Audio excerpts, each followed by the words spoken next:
7-8টে 27 আমি বলেছিলাম বলে গুরুমশাই আমার পরে উঠল রাগে জ্বলে। মাগো, তুমি 5 পয়সায় এবার রথের দিনে সেই যে রঙিন পুতুলখানি আপনি দিলে কিনে, খাতার নিচে ছিল ঢাকা, দেখালে এক ছেলে। গুরুমশাই রেগে মেগে ভেঙে দিলেন ফেলে।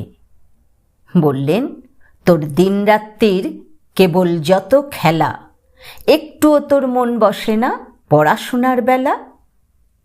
মাগো, আমি জানাই কাকে, ওর কি গুরু আছে? আমি যদি নালিশ করি একখানি তার কাছে, কোনো রকম খেলার পুতুল নেই কি মা ওর ঘরে? সত্যি কি ওর একটুও মন নেই পুতুলের পরে? সকাল সাজে তাদের নিয়ে করতে গিয়ে খেলা, কোনো পড়ায় করেননি কি কোনো রকম হেলা?